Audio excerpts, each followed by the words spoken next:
On the Gemara on Lamed Gimel on the base, 33. Morning, Ralph.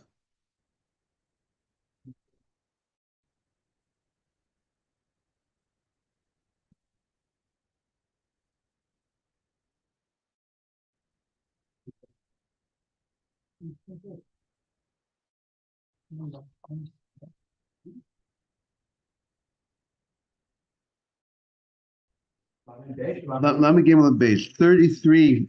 You're on 33B, 33B,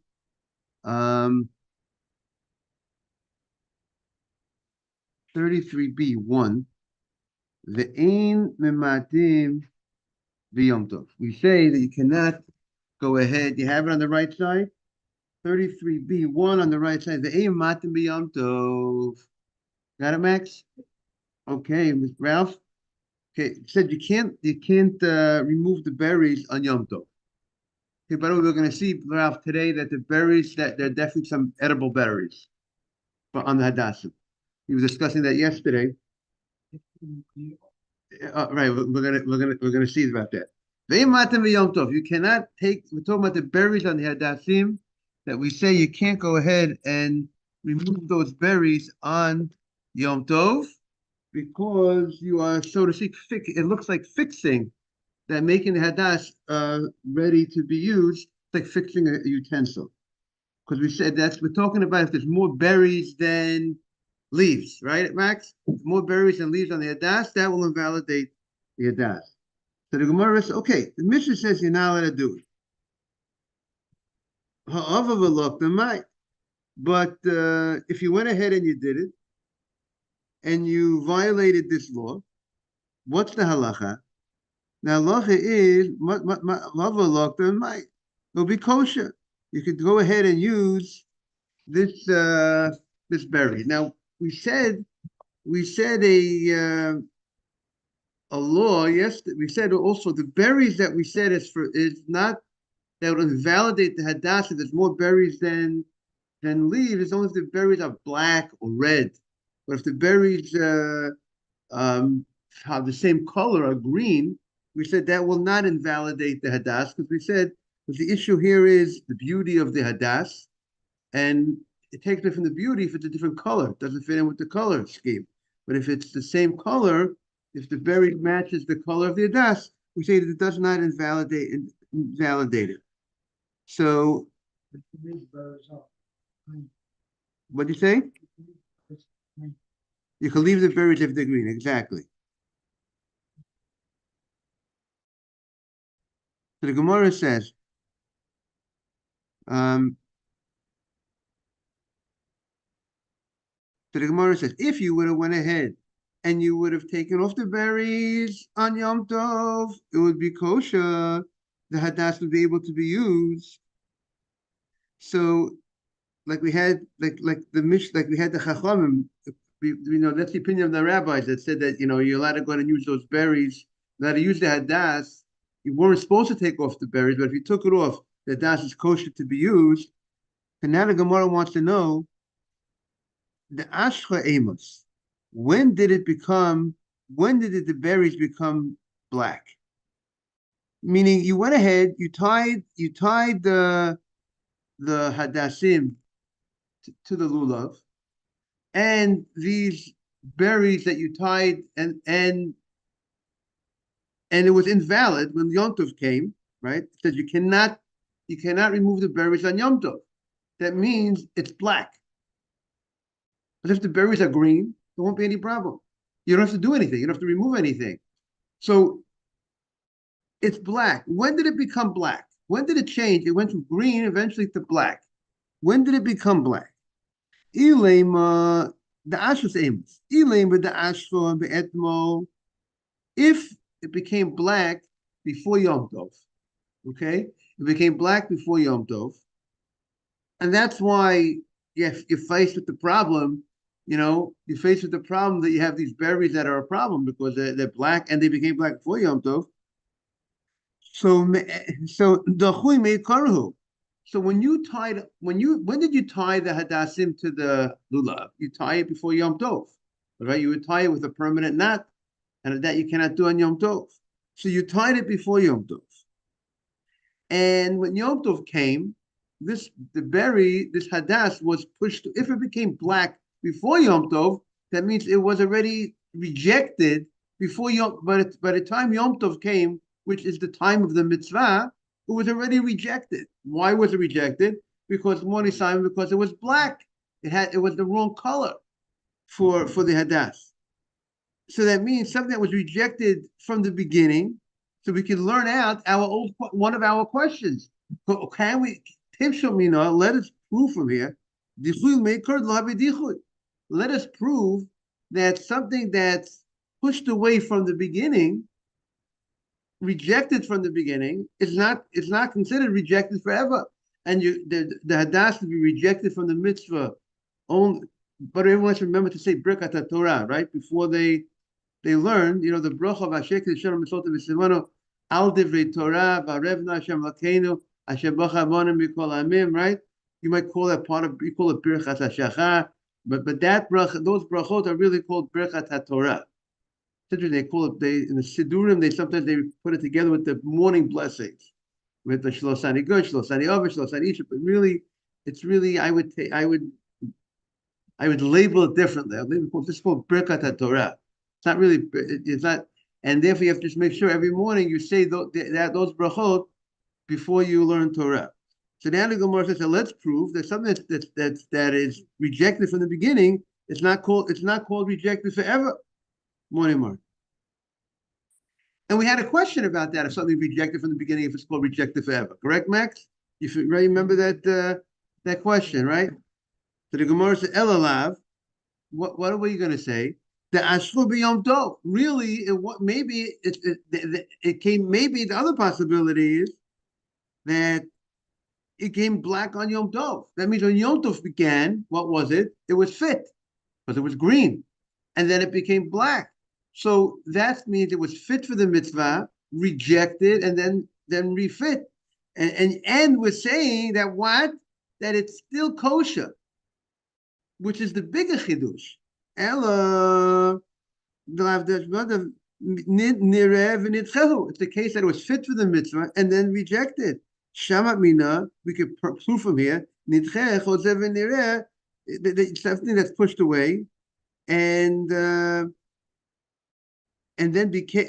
Then we could shamina that nira, something that was a fit for the mitzvah, and then nitcha then subsequently was pushed away. And then Venira, well, welcome back to Adam. Great to see you back. And then appeared again is kosher. Remember, we had two different cases to bring Adam up to date. We had two different cases regarding an item for a mitzvah that was rejected and now came back. We said one case is like the case of the hadass. It had a lot of berries on it before Yom Tov, and when Yom Tov came, it was already rejected from the mitzvah. That's called dichui meikara. It was pushed away from the beginning. It wasn't fit. It was never fit for the mitzvah because when the time Yom Tov came, it had the berries on. And then subsequently, the berries on Yom Tov were removed. And even though you should not have done that, but now it became fit. So that's called, it was pushed away from the beginning. But then that's one type of case. There's another case which is considered even a worse type of case. What do we mean worse? Because there's more reason to say that it's rejected. Which case is that? When it was fit for the mitzvah. It was like ready for the mitzvah, and then it was rejected. Now to bring it back again, that's more of a chidush. And that's the question. What will be in each of these scenarios? If you would say that something, once it was fit for mitzvah and rejected and then fit again, it doesn't work, not necessarily means that something that was never fit from the beginning and now becomes fit, maybe that would work. Because like we said, if you never were fit from the beginning, maybe we will look at you in a better state. Right? That's how we said, we said. So that's what the Gemara wants to say. So what is this case of this hadass? Somehow this hadass was rejected. Then it became proper because the berries were removed But when was it rejected? Was it rejected from before Yom Tov? When Yom Tov came, by the time Yom Tov was rejected from the beginning, or was it that it was not rejected from the beginning? It was fit from the beginning of Yom Tov because it was not black yet. Only turned color on Yom Tov, which became rejected after it was already fit, and then it became on the became rejected again as a result of it becoming became fit, rejected, and then came back.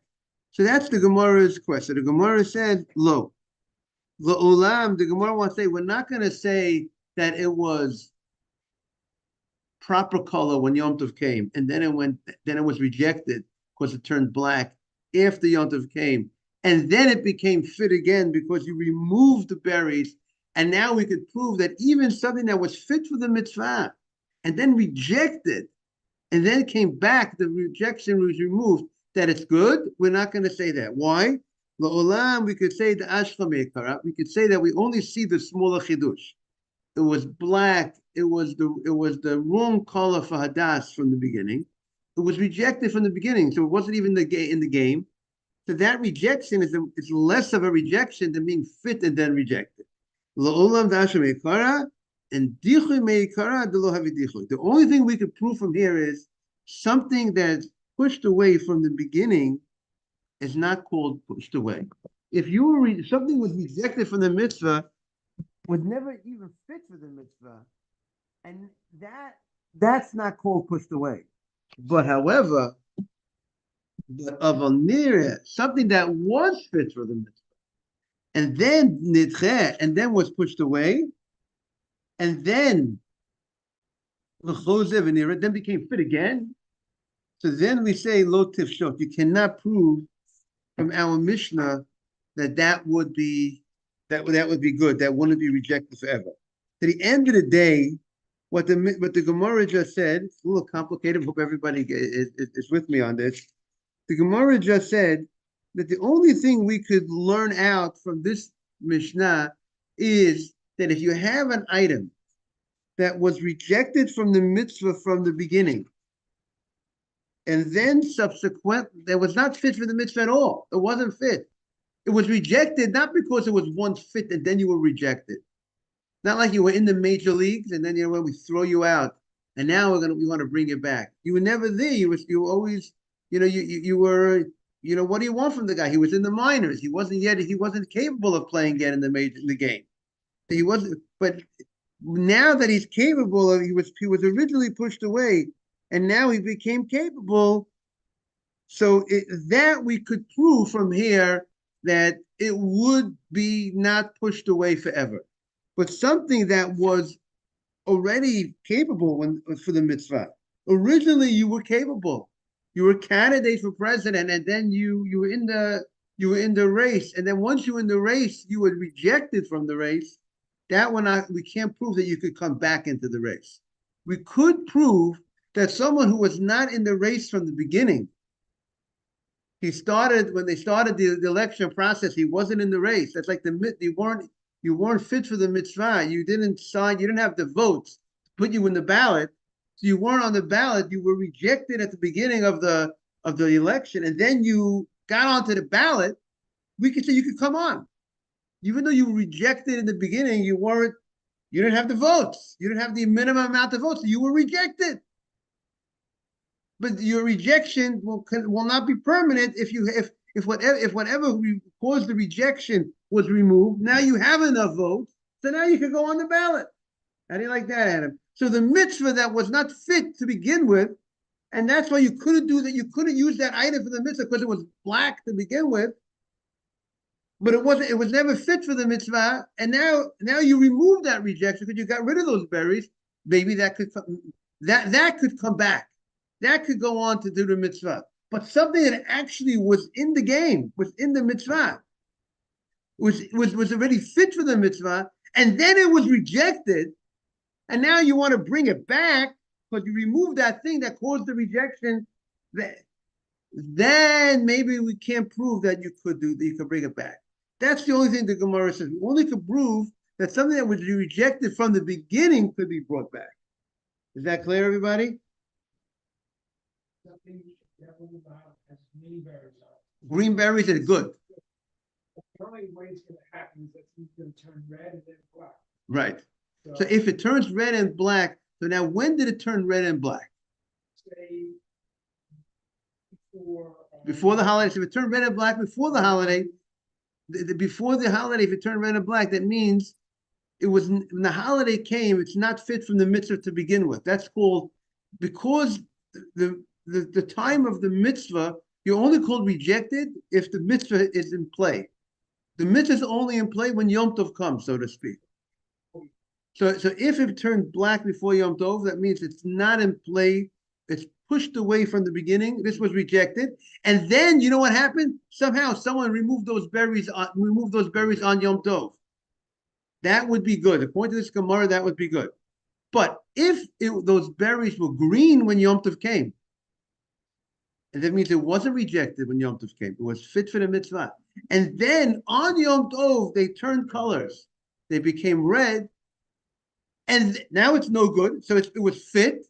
It was rejected. And then you know what happened? You remove those berries. I know you shouldn't have done it. The guy, he should have done it. But he went in and he did it. So now do we say that since now the cause of the rejection now was removed because it's those berries, you had black berries now because they turned red on Yom Tov. Now that was removed, that rejection. And do we say now that it's fit for the mitzvah? That the Gemara says we can't prove. We can't prove something that was fit for a mitzvah and then rejected from the mitzvah and then came back. Can it be fit for the mitzvah again? We can't, even though now the berries are off. We can't prove that it could be used again. The only thing we can prove that could be used again is something that wasn't fit from the beginning. It wasn't fit because it had those black berries before Yom Tov. It was red before Yom Tov. That means it was rejected before the Yom Tov. And then it became fit on Yom Tov. That we could prove that it could be used. Someone took them off. Someone did something wrong. Sometimes people do the wrong thing in life. Maybe they were uneducated. They didn't know that they couldn't remove the berries. It's also wrong. Being uneducated is also wrong, by the way. You know that we bring a korban chatat. There's something called a sin offering. A sin offering for desecrating the Shabbat is brought in one of two ways. One, I forgot it was Shabbat. I knew I can't cook on Shabbat. I can't heat up the water on Shabbat to make a coffee, but I forgot it was Shabbat. That's also called a sin. Why is it a sin? How do you forget? You forget your name? You ever forget your name? Adam, we don't forget our name, right? How does a Jew forget Shabbat? It's a sin. You're not on top of your game. You're forgetting. How important is Shabbat to a person? If he forgets the Shabbat, how much is it on his mind? He has to bring it's called a sin off. It's unintentional, but there's certain types of unintentional things in the law that people are responsible for, right? It's unintentional, but you're responsible. Certain different levels of responsibility. You don't have to go ahead and the person doesn't have to get killed for that, but he has to bring a sin offering. Then there's another case of sin offering. You know what the other case is? I knew it was Shabbat, but I didn't know I can't do it. I didn't know I can't heat up water on Shabbat. I didn't know I can't cook boiled water on Shabbat. That's a sin. Why did you know? Why did you educate yourself? Why did you go learn Torah? That's a sin. It's not a intentional sin. Doesn't require the death penalty, but it is a sin for not knowing. So maybe this guy, Ralph, did the sin. I would hope the guy who removed the berries did it unintentionally. He didn't know that he can't remove the berries. He thought he could remove the berries on Yom Tov. He thought, but he did, but he wasn't allowed to. He could have done it before. And maybe he felt he didn't need to do it even before because it was green before Yom Tov. He was hopeful it will stay green. Okay, that's a good point. Okay, but it turned on Yom Tov, it turned the wrong color. So that's what the Gemara, that's where our Gemara is holding at this point. So the Gemara continues.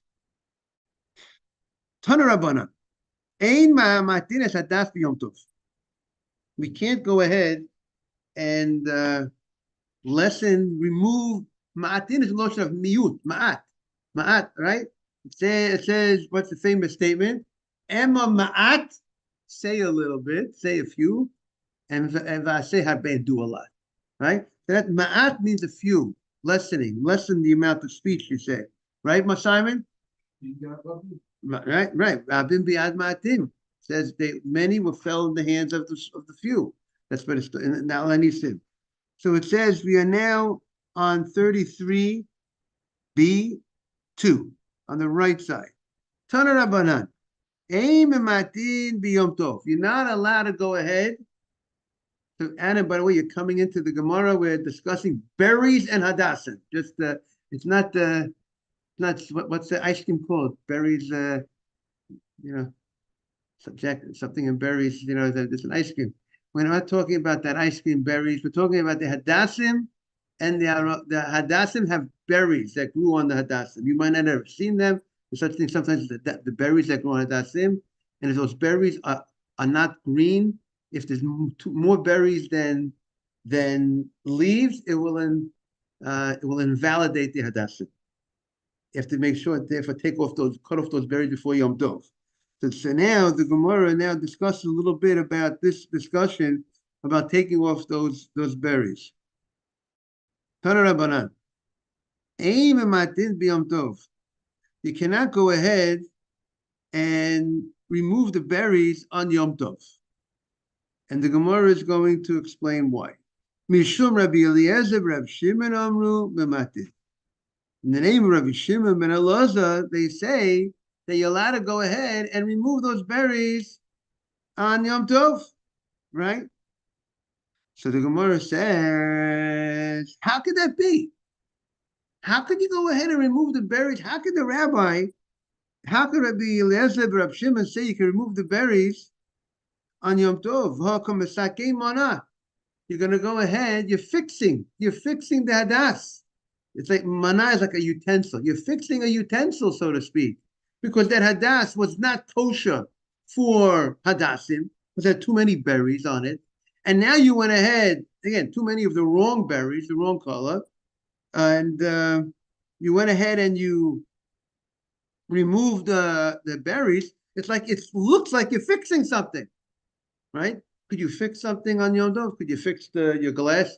Could you go ahead and then fix the thing on Yom Tov, knock a nail into the wall? Could you fix things? You can't fix things. You're making something that was broken, so to speak. You can't take something that's broken and make a utensil on Yom Tov or on Shabbat. And you don't know the name of the ice cream? Something in berries? What's an ice cream called? Something in berries. You know that. Ben and Jerry's. That's what I'm looking for. Okay, maybe you only eat Chalav Yisrael, so you don't know, but you don't even know about such an ice cream, right? So when you think of Ben and Jerry's, you got to think of these. I'm thinking of Ben and Jerry's, and this is okay. Yeah, because they're anti-Israel. That they boycotted Israel. Certain parts of things like products from certain parts. Right. So it's not berries, it's cherries. Very good. That's not. So when you think of Ben and Jerry's, you should think of the Gemara. That's what you think should come to your mind. The berries of the Hadassim. That's what you got to think about. So the Gemara says, got a good laugh from Ralph on that. So the Gemara says, you're fixing. You can't do something that looks like you're fixing something. So this would be a rabbinic prohibition because it's not considered a real type of fixing a utensil, but it would be. See, on a Torah level, fixing and making utensil would be a biblical prohibition. Rashi says that this, taking off the berries from the hadas would be a rabbinic prohibition because it looks like fixing something. By the way, there are other Rishonim that disagree with Rashi. They say that this taking off of the berries is a real fixing. That would be a biblical prohibition of violated by going ahead and removing the berries on Yom Tov. So, okay, we have a question whether this removal of berries, what level of, is it a biblical prohibition, rabbinic prohibition? But it doesn't matter. Like the Gemara says in Brachos. The Gemara has a question. I always like to say this Gemara. The Gemara has a question, is women in the recital of Birkat HaMazon, by the way, if you want to send to the group that we're on, just women when the recital of Birkat HaMazon, the chayev. The Mishnah says ladies are obligated to say Birkat Hamazon, right? And everybody has to make sure, encourage their wife, their daughters to say Birkat Hamazon. The Gemara, the Mishnah says in Brachot, Achafam and Aleph, ladies are obligated to Birkat Hamazon. The Gemara has a question: is their obligation rabbinic or biblical? That's the Gemara's question. So you know what the Gemara shoots back? My nafkamina. What's the difference? You got to do it. What's the difference if they're obligated rabbinically or biblically? The Gemara responds, what do you say? Oh, very good. So Simon said, what's the question of the Gemara? It's a pasuk in the Torah. So one answer is the Gemara, because so Rashi, Tosfos, they discuss what's the Gemara's question that bothered by Simon's question. One answer is that the Torah, the pasuk says, the Birkas Hamazon talks about Brit Chasamta B'Bsarenu, and women are not obligated in Brit Milah. So maybe they're not responsible to on a Torah level to go ahead and say Birkat Hamazon, or because it says with thanking Hashem, part of Birkat Hamazon, one of the brachas, Nodelacha ala aretz, on the land. Ladies did not get their own portion. You get married, right. So they asked, very good. They asked that question. Simon's on the ball, but in general, it's only on this. You have to address your question. But in general, the land was given to the men on the special circumstance, whatever that's to address your question. The Rishonim talk about your question. So therefore, the question of the Gemara is: would that fact that it was given to the men, the land, under general circumstances, except if there's no sons, went to the daughter, does that make it that the responsibility of the Birkat Hamazon is only on the people who got the portion in the land of Israel? Would that be the make or break the biblical responsibility? Or no, even if the women who are not connected to Brit Milah, they don't have a Brit, they're not getting the portion in the land, they still have an obligation. And the Gemara doesn't conclude, and the halacha doesn't conclude. It's like it remains like a sveika de dinah. At the end of the day, it's a question of halacha. And the Gemara said, what the difference would be is, can a lady say Birkat Hamazon for a man? Could you listen to your wife say Birkat Hamazon for you? If she's obligated, she has an equal, same level obligation. If you have a Torah obligation, she has a Torah obligation, she could technically say the Birkat Hamazon for you. And you listen to her, you ate, she ate. But if she has a rabbinic obligation cannot, means on a Torah level, she's exempt, she cannot say the Birkat Hamazon to be moti for you to listen to Birkat Hamazon. That is but what I love about that Gemara is that the Gemara's initial response is, what's the difference, whether it's biblical or rabbinic? You got to do it. You got to do it. Got to make the move. So that's that's why the Gemara says, I find the difference will be a technical case, whether if you could say it for the lady could say it for the man or not. So I think that's our outlook in rabbinic law has to be the same way. Whether it's biblical or rabbinic, we follow it. But there are differences whether something's rabbinic. Certain circumstances, there are more leniencies on the special certain circumstances by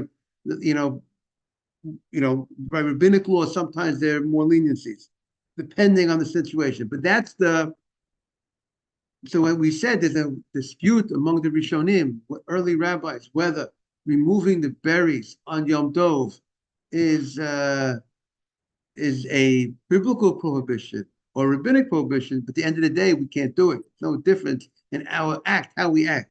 We can't do it. Okay. So the Gemara asked the question, but you're fixing, aren't you fixing? How could you go ahead and do it? So the Gemara says, Amar Rav Ashi,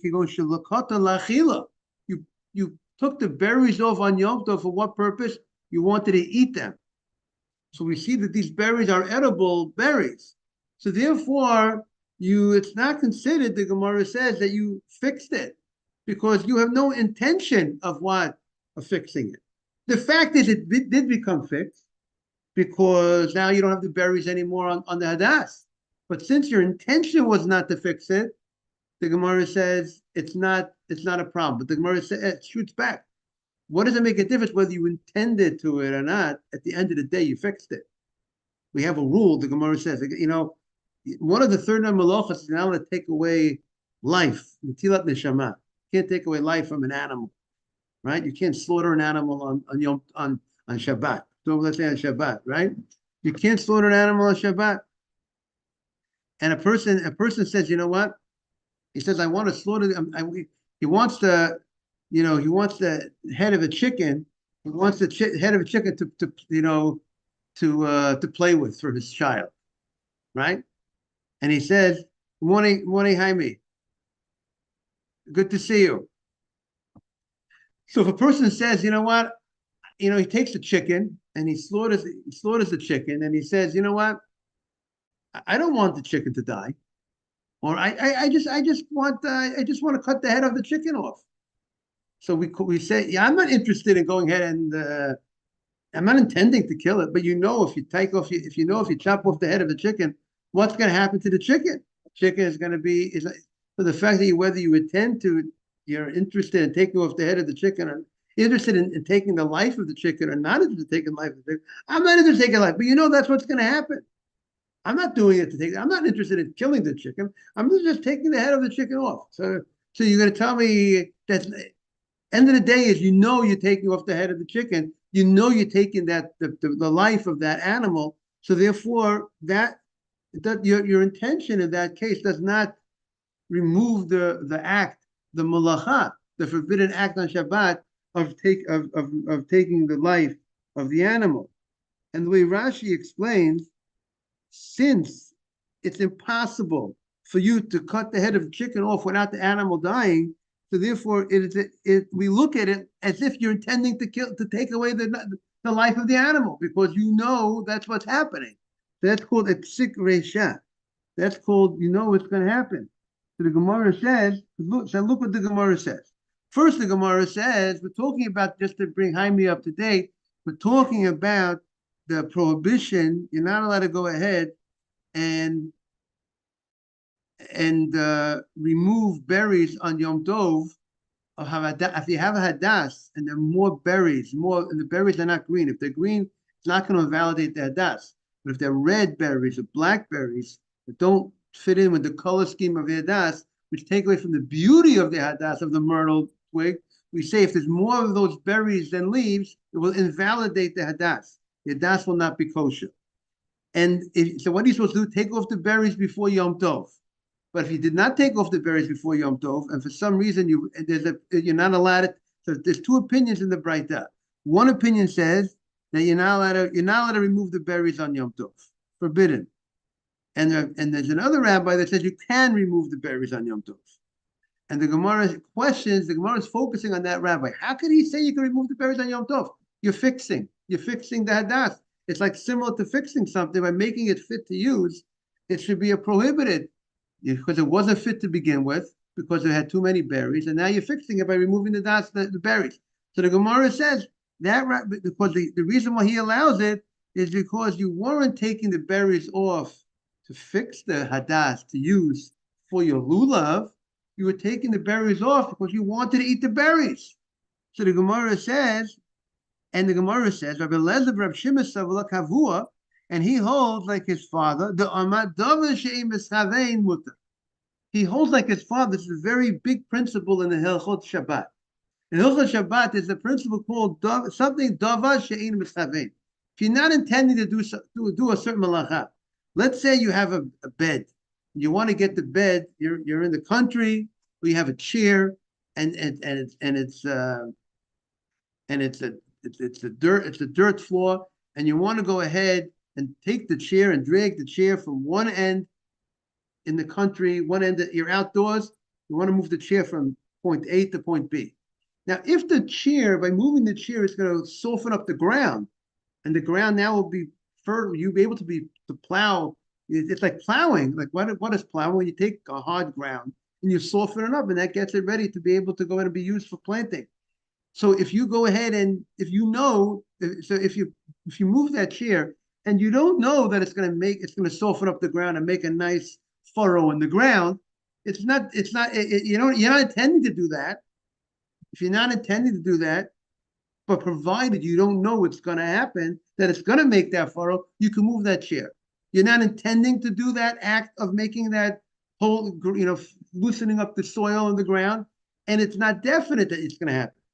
So we say when you're not intending to do that act, you're not intending to do that. So therefore, even though there's a possibility that it might happen, we say it's fine on Shabbat. So that's what the Gemara wants to say. The same way you could move certain things on Shabbat if you know it's as long as you're not intending to do the act. So too, he could take off the berries because he's not intending to he's not intending for the purpose of fixing the hadas. He's only intending to eat the berries. But the Gemara shoots back. But here, you know the act is going to happen. You know you're fixing the hadas because when you eat those berries, now, yeah, you remove those berries to eat. Now you made the hadas at that moment they removed the berries fit for the mitzvah. So the Gemara says, Rabbi, they both rabbis say by Rava that Reb Shimon, even Reb Shimon that says when you do an act unintentionally, not intending to do the forbidden act, you're allowed to do an act without intention to violate the Shabbat. That's provided that you don't know that the violation is going to happen. But if you know the violation is going to happen, even though you're not intending, I'm not intending to take the life of the chicken. But you know you're going to take the life of the chicken by chopping off the head. They agree. The guy says, Succah, well, a guy says, I want to cut the head of the animal. I don't want the animal to die. So since it's not possible that it shouldn't die, of course that's called, good morning, that's called a violation of Hilchot Shabbat. So too, the Gemara says this should also be considered a violation. Because you know by taking off you're not intending to fix the hadas to be used for hadasim on Yom Tov, but you know it is happening that you're fixing it. Because you know by removing the berries, it now becomes fixed. Is that clear, the Gemara's question? How could you say, because I'm not intending to do it when you know that's happening? When you know that's happening, that's considered, Rashi said, that's like you're intending to do it. Don't tell me you're not interested in taking the life of the animal when you're chopping off the head. Don't tell me that you're not don't tell me that it's not called that you're fixing the hadas when you know that's what you're doing. That's happening. You are fixing the hadas. The Gemara he has another Hoshana. That means he doesn't need this hadas to use for the mitzvah. Since he doesn't need to hit, so it's not considered you fix something. That's how Rashi learns. Because there's no gain for me, regarding the mitzvah of lulav and etrog hadas. I have kosher hadasim. I'm not planning on using this hadas. It happens to be at the end of the day when I cut off the berries and the hadas, it's fit for hadasim. But I'm not intending to use it. I'm not benefiting from it. For me, it's not considered a fix. And therefore, therefore, since I'm not intending to fix it, and it's not actually a fix for me, so therefore that's not called. Therefore, it would not be prohibited.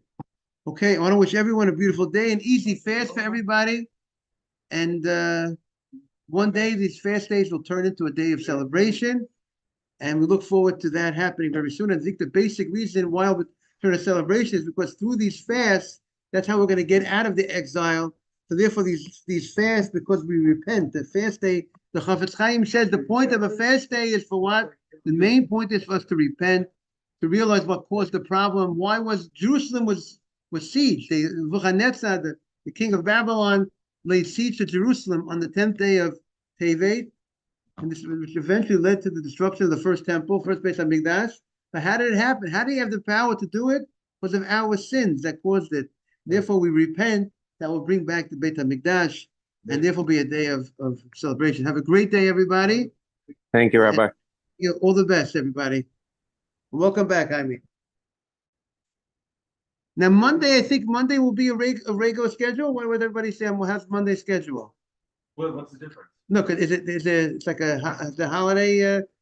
It's like they're celebrating their. It doesn't affect our.